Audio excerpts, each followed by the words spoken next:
Detroit 2020 has been focused on education. Our school systems need to improve if we as a region intend to move forward in a big way. And while significant challenges remain, there are dedicated people and revolutionary systems in place right now to promote positive change. Those are the stories we want to share with you this evening. Well, new this school year, the lowest performing schools. These are the faces of the school children of Southwest Detroit. They're engaged in a new and different approach to learning. Dime en español, dime en inglés. And the early returns at Phoenix Multicultural Academy are promising. Table C is on task. Table D is on task. And we have had, since September to now, 30% growth. And that's with our students that were below average. Inside the classroom, the focus is now on student-centered learning. Brown bear, what do you see? It's the curriculum model in place here and at 14 other schools that are part of the new state-run Education Achievement Authority. The approach allows students from different backgrounds and cultures to learn at their own pace. Hi. Hola, ¿cómo está? As a DPS school, principals came and went at Phoenix with a new face every year for a dozen years. Hi, you guys. I'll see In you that later. long line of school leaders, Alex Cintron was number 12, but it's his desire to stay. This year, as an EAA school, he's hired teachers who share his passion. This is part of my dream team. They've come from across the country to help change lives here in Detroit. And this is going to be something that you'll never forget for the rest of your life. But you will change children's lives. And the school is extending its reach and influence beyond the classroom.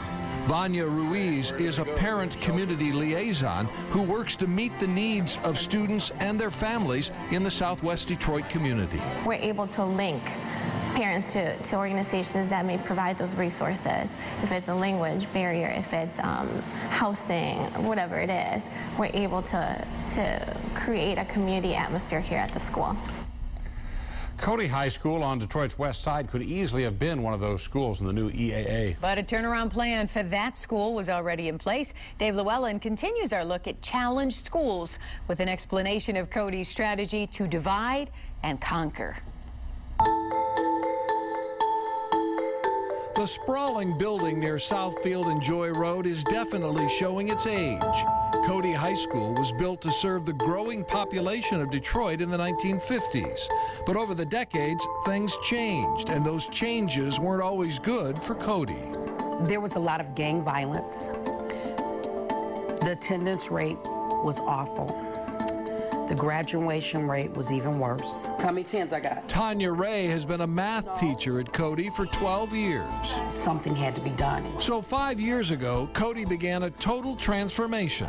The one big school was divided into 3 smaller ones: the Detroit Institute of Technology, Medicine and Community Health Academy, and the Academy of Public Leadership. The goal was to break the school into smaller, more intimate communities. We're able to shape curriculum within that format, but the key was creating relationships between teachers and students and the community. Each school has about 400 students and its own section of the campus. This year, the first class will graduate from the Cody Academy of Public Leadership, Question 4. which started 4 years ago with 72 freshmen. We're graduating 95 seniors. We've actually increased in population since freshman year. Dawana Alexander is a junior. She told us she was a troubled student in middle school who might have failed in another environment.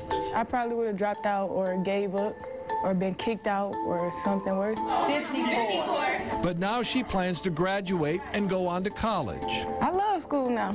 So does Daniqua Alexander. Every student has someone that cares about them inside of Cody, period. I don't care what school you're in, everybody has that teacher that they can always go call on, that they can always lean on. This is like one of those 1 in a million schools, you know, that's changed. You know, it's a rarity. Dave Llewellyn, 7 Action News.